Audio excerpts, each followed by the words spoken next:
Oi, gente querida, tudo bem com vocês?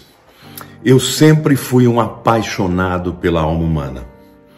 A alma humana é o campo de batalha do mundo espiritual. Satanás, toda a sua guerra, todos os seus dardos, a sua arma, o seu arsenal é voltado contra a alma humana. Porque ele sabe que controlando a alma humana, ele controla o corpo, assim como controla também o espírito. Então, conhecendo os 5 pilares da alma humana. Bom, você sabe que quando você vai construir uma casa, a coisa mais importante a se fazer é ter uma boa fundação, né? E a fundação é literalmente, são pilares, né, que sustentam a casa como um todo. Porque se você fizer uma casa linda, mas não tiver uma fundação que seja sólida, a casa pode ruir. Com toda a beleza, com todo o luxo que você gastou naquela casa, ela vai ruir, vai começar a rachar, ter rachaduras e daí por diante. Da mesma forma, eu quero dizer que a alma humana é algo extraordinário, né? Algo que capacita o homem a se relacionar, a sonhar, a ter raciocínios, a projetar. A alma humana é extraordinária. Mas se estes 5 pilares que formam, né, a fundação da alma humana não estiverem estabelecidos em Cristo, é uma questão de tempo para que você comece a ter rachaduras, a ter brechas, a ter feridas, e algumas pessoas chegam até sucumbir. Então, esse vídeo, eu quero dizer que ele foi inspirado, eu sou um estudioso do tema, mas eu fui convidado, né, pelo pastor Abner Morilas para escrever um texto, né, apoiando o livro dele, e eu tive que ler o livro, né? O livro se chama, estou com ele até aqui, Abner Morilas, Cura da Alma, Manual de Relação de Ajuda Pastoral Psiquiátrica. Ó, tá aqui, ó, gente. Você que gosta de aconselhamento, é um livro que é muito importante, vale muito a pena você ler, né? Quero deixar bem claro que não estou ganhando absolutamente nada. Ele nem sabe que eu estou fazendo isso aqui. É porque o livro é muito bom mesmo, tá? E esta primeira mensagem eu tirei a partir de um capítulo do livro dele, e eu senti o desejo, portanto, de falar com vocês sobre esses 5 pilares. Ele não usa essa terminologia, mas eu quis usá-la. Por quê? Porque eu penso que esses 5 aspectos, esses 5 pilares da alma humana, formam uma alma sarada, uma alma sã, sadia. E eu quero destrinchar aqui para vocês, e antes de começar eu quero pedir que você que ainda não se inscreveu no meu canal, que se inscreva. Se você curtir o vídeo, também bota lá o joinha para ajudar que esse vídeo seja levado mais para longe. Compartilhe e também comente, porque dos comentários muitas vezes saem as ideias para novos temas. Tá bom? Então vamos lá. O primeiro pilar da alma humana é o intelecto. O intelecto é o que permite, né, que nós tenhamos os nossos pensamentos, o nosso raciocínio, a nossa lógica, as nossas ideias, as reflexões, as fantasias, tudo isso reside, né, no mundo do intelecto. E é um dos pilares, sem dúvida alguma, da alma humana. Isso que torna o ser humano um ser superior a todos os outros animais, né? Então, tanto a criatividade que nós temos, a engenhosidade, quanto os dons, né, os talentos, as ideias, a maneira como nós enxergamos o mundo, né, assim como sonhos para empreender, para construir, acontecem nessa região da alma chamada de intelecto. Isso explica porque as pessoas têm visões diferentes de mundo, tem gostos diferentes. Por quê? Porque o intelecto é a maneira com que a alma apreende, né, todos os inputs, todos os sinais, né, todas as informações que vêm de fora e processa na alma, porque a palavra alma, né, na Bíblia, no Novo Testamento grego, é psique, né, de psicologia. Portanto, é uma das faculdades da alma, é o intelecto. Um dos pilares importantes da nossa alma é o intelecto. Agora, é muito importante que o intelecto humano esteja fundamentado em Cristo, que é a rocha, e a sua palavra. Por quê? Porque existem sofismas que são absolutamente racionais, lógicos, mas que partem de premissas erradas. Então é importante você saber que nem tudo que é lógico é verdadeiro, entendeu? Agora, muitas vezes, quando o pilar do intelecto não está fundamentado na rocha, vem os enganos, porque ainda que nós sejamos seres altamente racionais, Satanás também é. E ele tem lógicas, ele tem argumentos, ele tem sofismas, né, que podem levar as pessoas ao engano.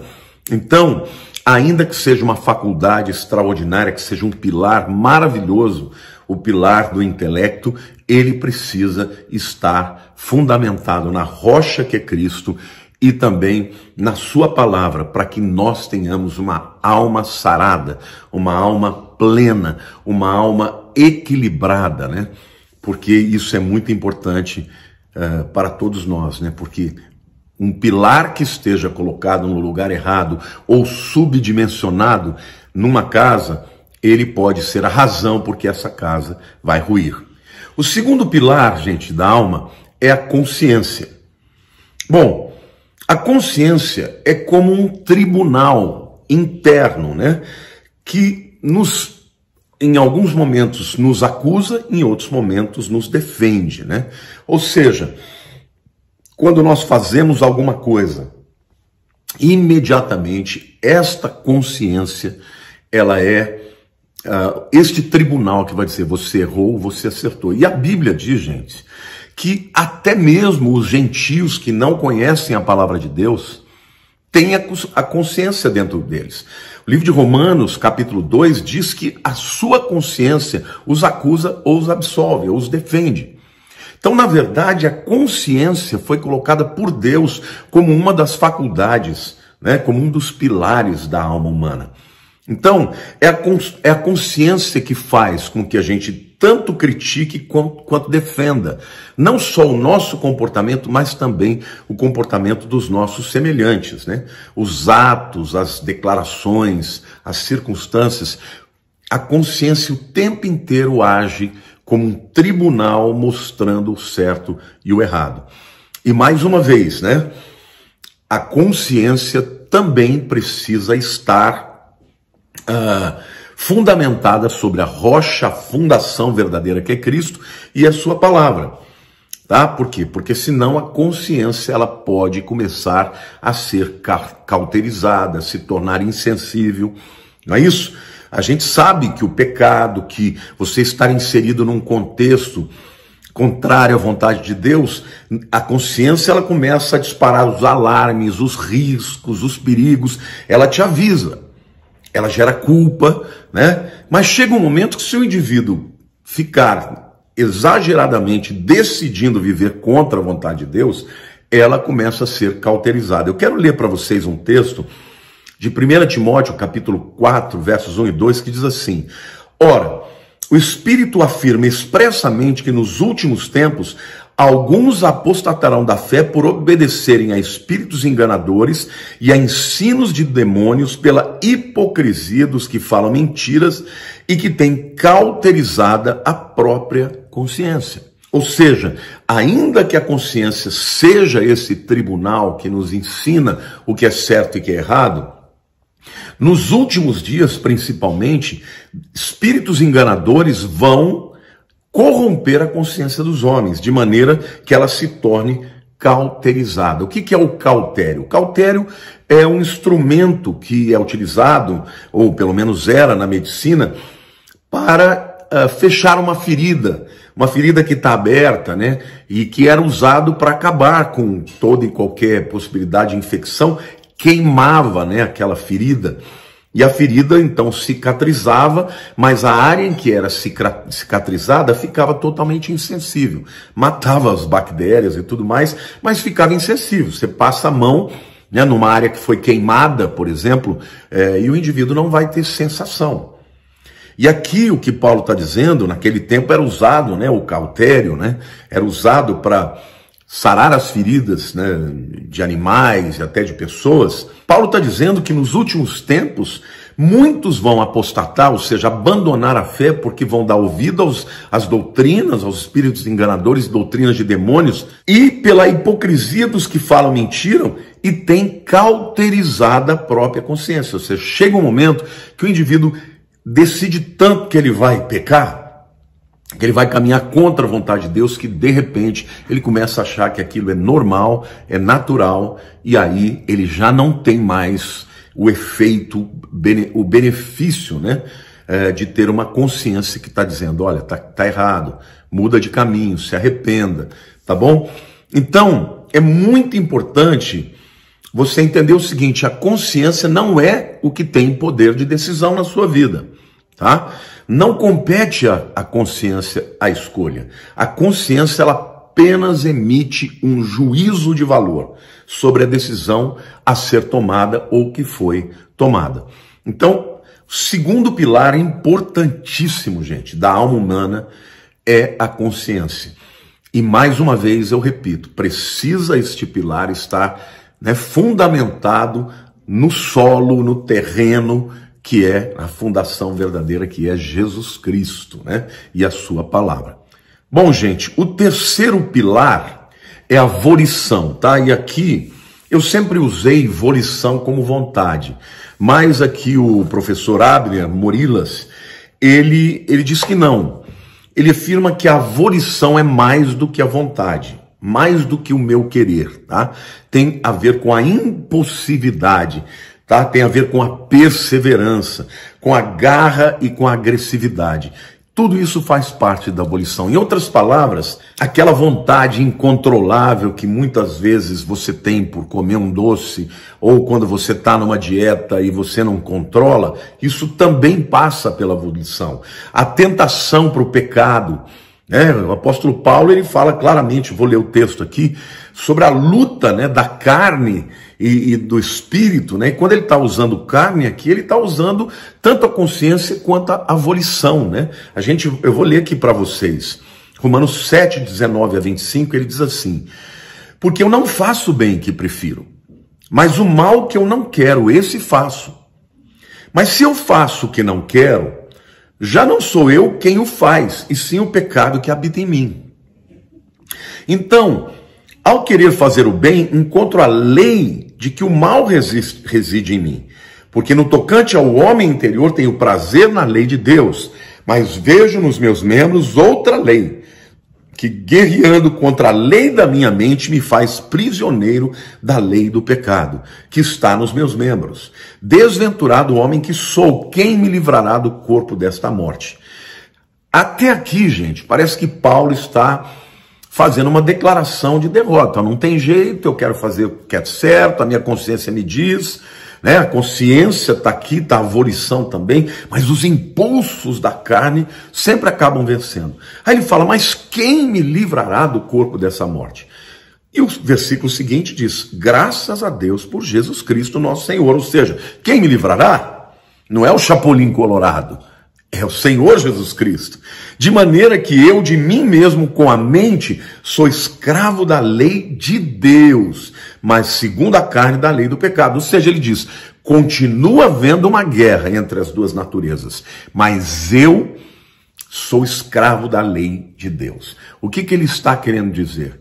Na minha opinião aqui, é que tem a ver com livre-arbítrio, que eu vou falar mais para o fim, deixar como último pilar, tá?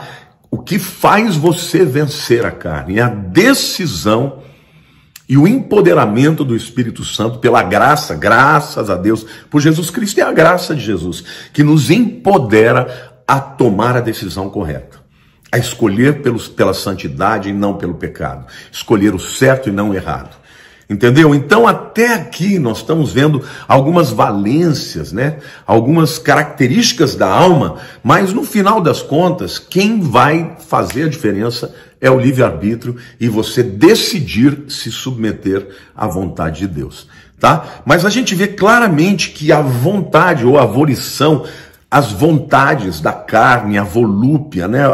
Os drives que nos levam a tomar decisões são parte importante, né, deste edifício que é a alma. Um dos pilares importantes que formam a alma é essa vontade, essa volição, tá bom? Em quarto lugar, eu queria falar sobre o pilar das emoções. As emoções é o mundo dos sentimentos, não é isso? Da tristeza, da alegria, da angústia, da paz, da saciedade, né? Do vazio, da fome e da inapetência. Inapetência é quando você não tem fome nenhuma, né? Tudo isso tem a ver com emoções. O ser humano, ele é muito levado pelas suas emoções.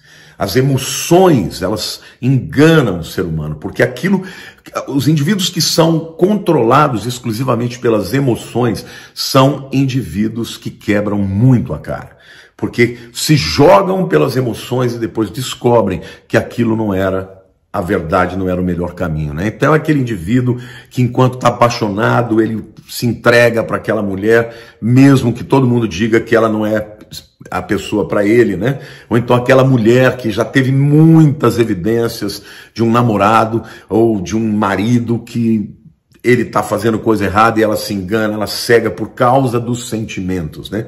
O mundo das emoções também precisa ser fundamentado na fundação verdadeira que é Jesus, né? No solo, na rocha que é Cristo e a sua palavra. Por quê? Porque as emoções enganam o homem. A Bíblia diz, há caminho que para o homem parece direito, mas que no final são caminhos de morte. O que é isso?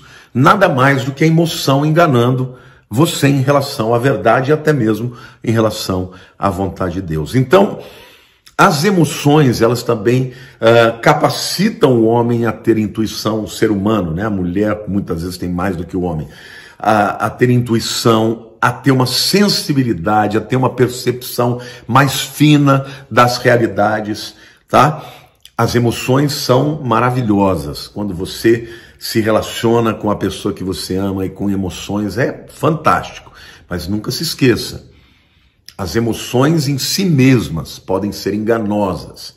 E se elas não estiverem fundamentadas em Cristo, a alma como edifício também pode ruir, né? Pode haver rombos, rachaduras e feridas que impedem que esta casa, que é a nossa alma, seja saudável, né? Equilibrada. E por último lugar, gente, o último pilar é o livre-arbítrio. O ser humano tem a capacidade de escolher e de optar. Diferentemente de um animal que é regido por instintos, o animal faz o que ele foi programado, né, para fazer. O ser humano não. Por pior que tenha sido o meio, por pior que tenha sido a sua criação, você vê que dentro de uma mesma casa você tem filhos que tomam rumos diferentes, tá? Então, este livro, Cura da Alma, Manual de Relação de Ajuda Pastoral Psicoterápico, trouxe esse elemento novo para mim. Embora eu já conhecesse bem a fundo todos os eu colocava a questão do livre-arbítrio ligado à questão da consciência, né? E ele faz uma distinção clara. Ele diz que a consciência ela não tem a capacidade de escolher. A consciência ela só mostra o que está certo, o que está errado. Só acusa ou só defende, não é isso? Mas quem realmente vai tomar a decisão final é o livre-arbítrio. Então, eu quero dizer para você que o livre-arbítrio é aquela chave da alma que abre e fecha a porta do seu coração, não é? O livre-arbítrio, ele é tão importante, gente, que Deus respeita demais o livre-arbítrio de cada ser humano. Toda obra que Deus vai fazer em nossas vidas precisa passar pela nossa permissão. É óbvio que quando Deus quer nos convencer, até mesmo da salvação, ele se vale de tudo que ele tem direito, né? Ele usa as circunstâncias, ele usa o Espírito Santo, que é quem nos convence do pecado, da justiça e do juízo, não é isso? Ele toca no nosso coração, ele permite que a gente passe por circunstâncias que abrem os nossos olhos, ele faz tudo isso. Mas no final, o homem tem que dizer, eu quero. Se o homem não disser, eu quero, vem para a minha vida, não vai se completar a salvação. E o mesmo se dá em todas as demais escolhas. Deus pode falar com você, o Espírito Santo pode falar, a Bíblia pode falar, pessoas podem falar. Você pode ter a sua consciência dizendo, não vá por esse caminho é pecaminoso, vai trazer consequências, né? A Bíblia diz, há caminhos que para o homem parecem direitos, mas no final são caminhos de morte. Mas no final das contas, quem vai decidir entre fazer o certo ou permanecer no erro é o livre-arbítrio. Então, o homem, gente, o ser humano, o homem e a mulher, os seres humanos, são a coroa da criação de Deus. Então, embora o homem tenha essa capacidade de escolher, a gente vê isso desde o livro de Gênesis, quando Deus falou para o homem, olha, você pode comer de tudo aqui, só tem uma árvore que você não vai poder comer, porque o dia que você comer, você vai morrer, que é a árvore do conhecimento do bem e do mal. E o homem pagou para ver. Ele fez a escolha, ninguém empurrou. O diabo estava lá? Estava, mas Deus havia dito também. E a Bíblia diz claramente que Deus vinha toda a viração do dia ministrar o homem, ter um momento de comunhão com o homem.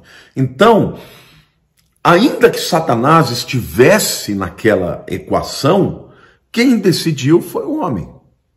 Ninguém decidiu por ele. E ninguém pode decidir por mim nem por você. Então, uma coisa que eu quero dizer para você, nós que fomos criados para ter comunhão com Deus, termos comunhão com Deus, obedecermos a Deus, vivermos uma vida plena, é resultado de uma escolha. E essa escolha, na nossa alma, se dá na área do livre-arbítrio.